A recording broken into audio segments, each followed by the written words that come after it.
Hello everyone, मैं फरहा आपका बहुत बहुत स्वागत करती हूँ आपके अपने चैनल मैजिक ऑफ स्टडी में। तो आज हम आपके लिए सामान्य ज्ञान जीके से एक टॉपिक लेकर आए हैं। बहुत इंपॉर्टेंट टॉपिक है और बहुत अच्छा टॉपिक है, प्राचीन भारतीय धर्म।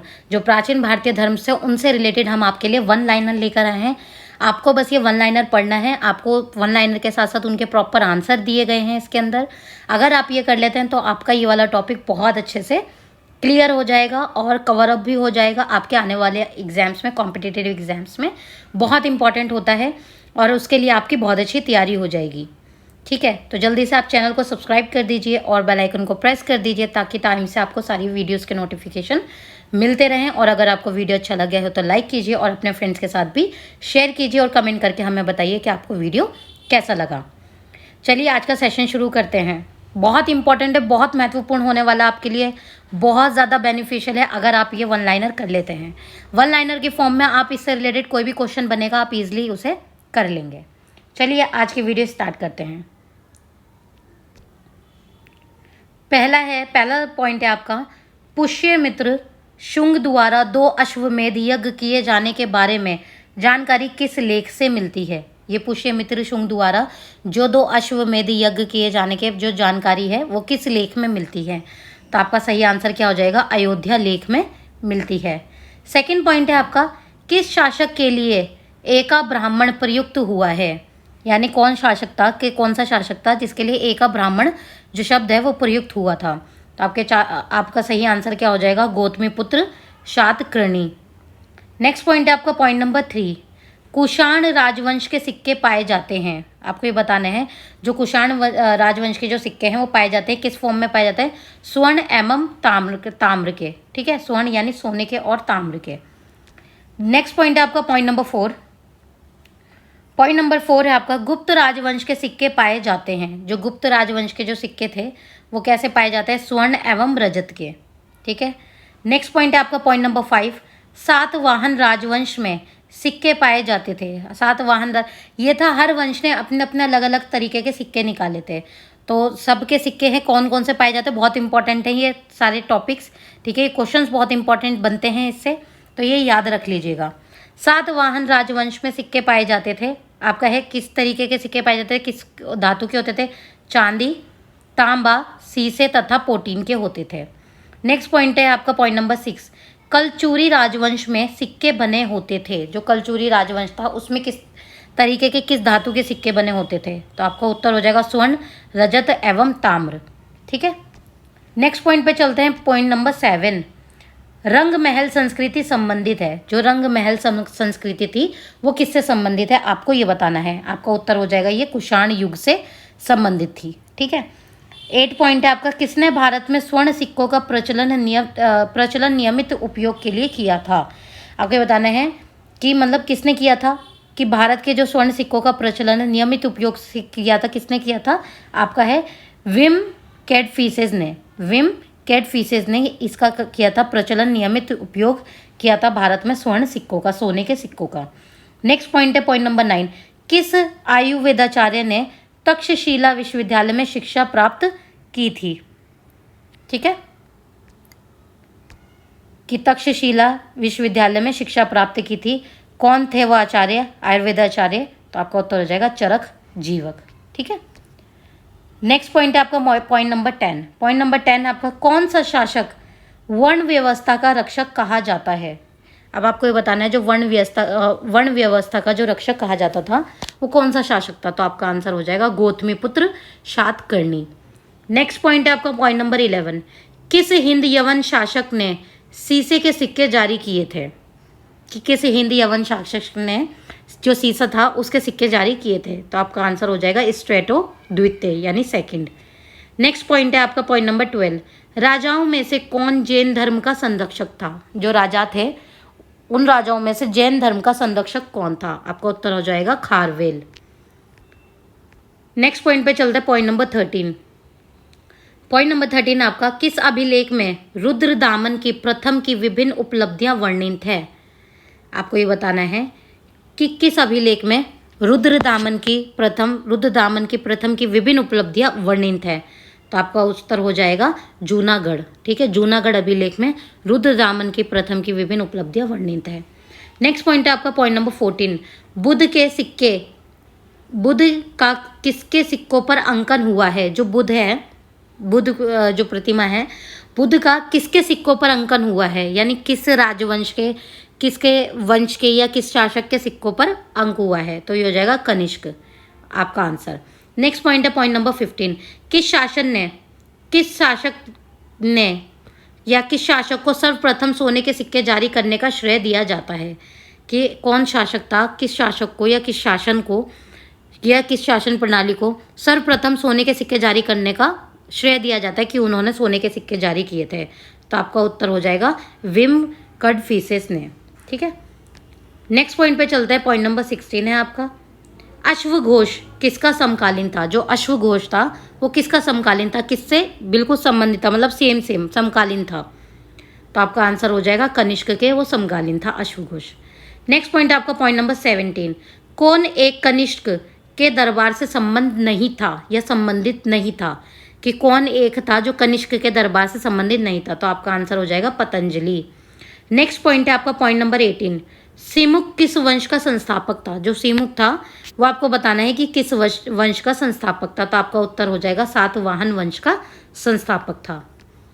नेक्स्ट पॉइंट पे चलते हैं। नेक्स्ट पॉइंट है आपका पॉइंट नंबर 19, अफगानिस्तान का बामियान प्रसिद्ध था। आपको ये बताना है कि अफगानिस्तान का जो बामियान था वो प्रसिद्ध किस लिए था? ठीक है, तो आपका उत्तर हो जाएगा बुद्ध प्रतिमा के लिए प्रसिद्ध था। नेक्स्ट पॉइंट है आपका पॉइंट नंबर 20, कौन सा स्थान सातवाहनों की राजधानी था? आपको ये बताना है कि कौन सा स्थान था जो सातवाहनों की राजधानी था। तो आपका आंसर हो जाएगा प्रतिष्ठान। ठीक है, प्रतिष्ठान क्या था? सातवाहनों की राजधानी था। अब ये इसलिए आपके लिए वन लाइनर लिए गए कि ना थोड़ा आगे पीछे करके ये ना थोड़ा घुमा फिरा के थोड़ी सी कई बार लैंग्वेज बदल के दे देते हैं, बट ऑफकोर्स सी बात है जब क्वेश्चन है उस चीज़ का आंसर भी एक ही होगा, बस वो थोड़ा सा लैंग्वेज आपकी बदल देते हैं। अगर आप क्वेश्चन को ध्यान से समझ लेते हैं तो ईजिली आप आंसर कर पाएंगे। तो ये आपके लिए मैं 40 वन लाइनर्स लेकर आई हूँ, बहुत इंपॉर्टेंट है, बहुत महत्वपूर्ण होने वाले हैं आप लोगों के लिए। अगर आप ये कर लेते हैं तो आप इजीली इस टॉपिक से रिलेटेड क्वेश्चंस कर पाएंगे। नेक्स्ट पॉइंट पे चलते हैं, पॉइंट नंबर 21, कलिंग नरेश खारवेल किस वंश से संबंधित है? कलिंग नरेश खारवेल किस वंश से संबंधित है? तो आपका आंसर हो जाएगा चेदी वंश से संबंधित है। नेक्स्ट पॉइंट पे चलते हैं, पॉइंट नंबर 22। पॉइंट नंबर 22 है आपका, राजाओं में से किसका जैन धर्म के प्रति भारी झुकाव था? आपको बताना है जो राजा थे उनमें किसका जैन धर्म के प्रति ज़्यादा भारी झुकाव था? तो आपका सही आंसर क्या हो जाएगा? खारवेल। नेक्स्ट पॉइंट पे चलते हैं, पॉइंट नंबर 23, विक्रम एवं शक संवेतों या संवतों में कितना अंतर है? और अंतर कितने में बताना है आपको? वर्षों में बताना है। विक्रम एवं शक संवतों में कितना अंतर है? कितना अंतर है? 135 वर्षों का अंतर है। नेक्स्ट पॉइंट पे चलते हैं, पॉइंट नंबर 24, किस वंश के साम्राज्य की सीमाएं भारत के बाहर तक फैली थी? आपको बताना है कौन सा वंश था जिसकी सीमाएं बाहर तक फैली हुई थी, भारत के बाहर तक फैली हुई थी, कौन था वो? कुषाण वंश था। नेक्स्ट पॉइंट पे चलते हैं, पॉइंट नंबर 25। पॉइंट नंबर 25 है आपका, प्राचीन काल के भारत पर आक्रमणों के संबंध में सही कालक्रम है। ठीक है, प्राचीन काल के भारत पर आक्रमण के संबंध में सही कालानुक्रम है। तो आपको ये बताना है कौन आया पहले प्राचीन काल में भारत पर आक्रमण किसका हुआ? तो यह यूनानी, फिर शक, फिर कुषाण, इस तरीके से। ठीक है, नेक्स्ट पॉइंट है आपका पॉइंट नंबर 26, आंध्र सातवाहन राजाओं की सबसे लंबी सूची किस पुराण में मिलती है? जो आंध्र के सातवाहन थे उन राजाओं की सबसे लंबी सूची किस पुराण में मिलती है? तो आपका सही आंसर हो जाएगा मत्स्य पुराण में मिलती है। नेक्स्ट पॉइंट पे चलते हैं, पॉइंट नंबर 27। पॉइंट नंबर 27 है आपका, उत्तरी तथा उत्तरी पश्चिमी भारत में सर्वाधिक संख्या में तांबे के सिक्के को जारी किया था। किसने किया था? कि उत्तरी भारत के जो उत्तरी और उत्तरी पश्चिमी भारत में सर्वाधिक संख्या में यानी बहुत ज़्यादा संख्या में जो तांबे थे, जो तांबे के सिक्कों को जारी किया गया था, किसने किया था? कुषाणों ने किया था। नेक्स्ट पॉइंट पे चलते हैं, पॉइंट नंबर 28। पॉइंट नंबर 28 है आपका सातवाहनों की राजधानी अवस्थित थी। सातवाहनों की जो राजधानी थी वो कहाँ पर स्थित थी? तो कहाँ पर थी? अमरावती में स्थित थी। नेक्स्ट पॉइंट पे चलते हैं, पॉइंट नंबर 29, शुंग वंश के बाद किस वंश ने भारत पर राज किया? आपको ये बताना है जो शुंग वंश है उसके बाद किस वंश ने भारत पर राज किया था? तो आपका उत्तर हो जाएगा कण्वा, जिसे कण्व वंश भी कहते हैं। नेक्स्ट पॉइंट पे चलते हैं, पॉइंट नंबर 30। बाल विवाह की प्रथा आरंभ हुई, कि बाल विवाह की जो प्रथा थी वो कहाँ से आरंभ हुई थी? तो आपका आंसर हो जाएगा कुषाण काल में आरंभ हुई थी। नेक्स्ट पॉइंट पे चलते हैं, पॉइंट नंबर 31। राजा खारवेल का नाम जुड़ा है, जो राजा खारवेल हैं उनका नाम जुड़ा है, किससे जुड़ा है, किस लेख के साथ जुड़ा है, कैसे जुड़ा है वो बताना है। राजा खारवेल का नाम जुड़ा है, किससे जुड़ा है? हाथी गुम्फा लेख के साथ जुड़ा हुआ है। नेक्स्ट पॉइंट पे चलते हैं, पॉइंट नंबर 32। गांधार कला शैली एक संश्लेषण है, जो गांधार कला शैली है वो एक संश्लेषण है, किसका? भारतीय तथा यूनानी कला का एक संश्लेषण है। गांधार कला जो शैली है वो किसका संश्लेषण है? भारतीय तथा यूनानी कला का संश्लेषण है। नेक्स्ट पॉइंट पे चलते हैं, पॉइंट नंबर 33। कुषाण किस ओर से व्यापार करते थे? जो कुषाण थे जिनका विस्तार भारत के बाहर तक फैला हुआ था, कुषाण वंश का, वो जो व्यापार था यानी जो बिजनेस करते थे, ठीक है, वो किस ओर से करते थे यानी किस जगह से करते थे? तो आपका उत्तर हो जाएगा फारस की खाड़ी और लाल सागर से होकर वो क्या करते थे? अपना व्यापार करते थे। नेक्स्ट पॉइंट पे चलते हैं, पॉइंट नंबर 34।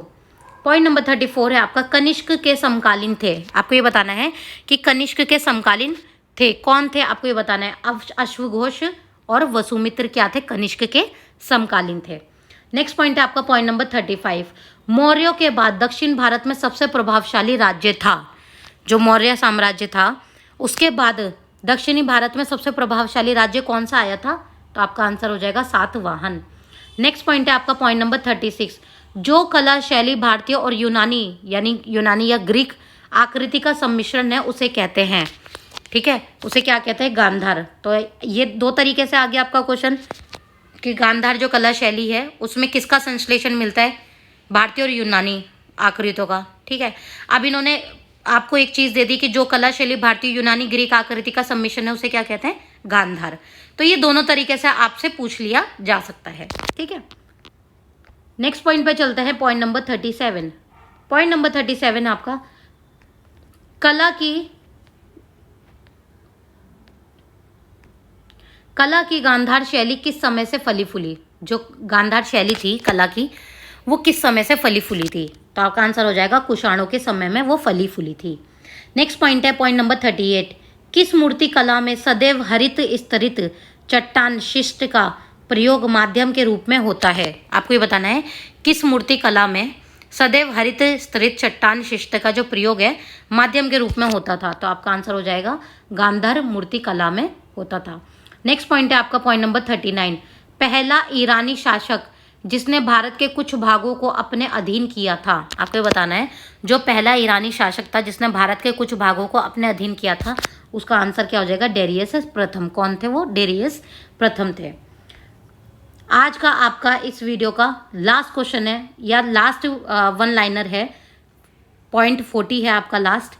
अगर आपको वीडियो अच्छा लग रहा हो तो लाइक कीजिए और कमेंट करके हमें बताइए आपको वीडियो कैसा लगा, और अपने फ्रेंड्स के साथ शेयर करना मत भूलिएगा।